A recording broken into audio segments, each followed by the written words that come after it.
Gran Turismo 7 is already creating a lot of buzz in the virtual reality space, and for very good reasons. With its new head, this noise is now moving forward.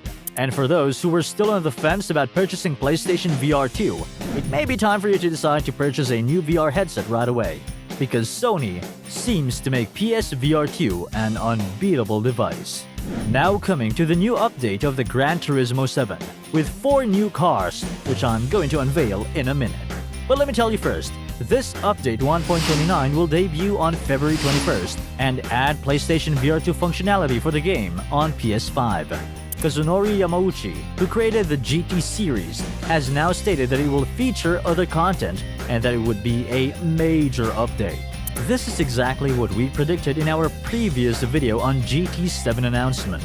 The community has come to refer to these photos as silhouette images, or simply call it a dark shadow.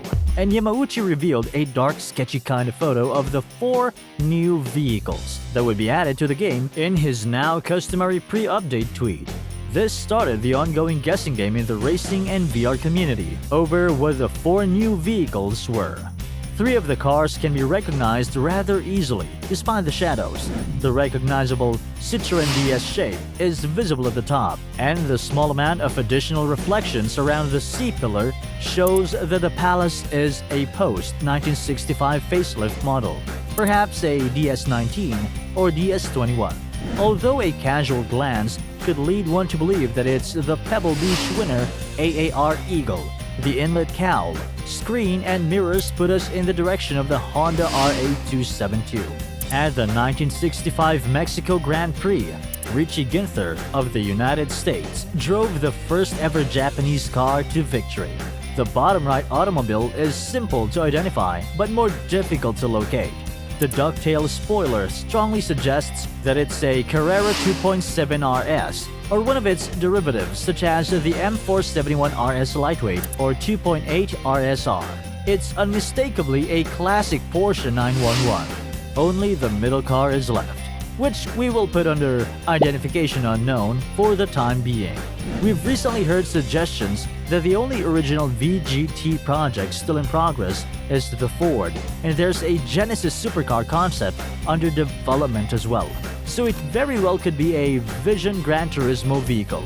But we'll have to wait for a clearer picture before Tuesday's update. Of course, it goes without saying that the update will include support for PlayStation VR2 for users with a PlayStation 5 and the new hardware, which goes on sale on February 22. So stay tuned and smash that subscribe button for our hands-on tutorials with PSVR2. In addition to that, Yamauchi called the VR experience historically significant, so it is undoubtedly a significant step. Nevertheless, PlayStation 4 owners and other gamers who haven't purchased one of the $550 VR2 headsets will be losing out on this experience. With TBA for the first 2 rounds of both nations and Manufacturers' Cup, the GT World Series Exhibition Series Season 3 schedule, which was recently published, gave some indication that fresh and unique stuff was approaching. Although connections to 2 new Nürburgring layouts have been seen in the game's web interface, it's likely that the 4 new vehicles will fill those slots without a new track necessarily joining them. Yamauchi suspiciously wrote "major updates" in the plural in his tweet's English line, despite the Japanese phrase implying only one update. Japanese plurals can be confusing, but expecting more than one update in a week would be very unrealistic.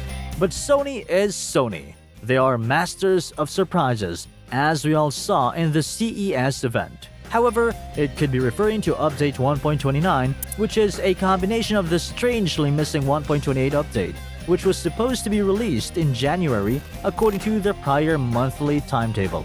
But in due course, we'll learn about what 1.29 has to offer. So don't forget to subscribe to the channel to learn more about PSVR2 and GT7 for sure. And hit the like button if you like the video, of course. And if not, at least be nice to me in the comment section. Please, and I'll see you in the next one.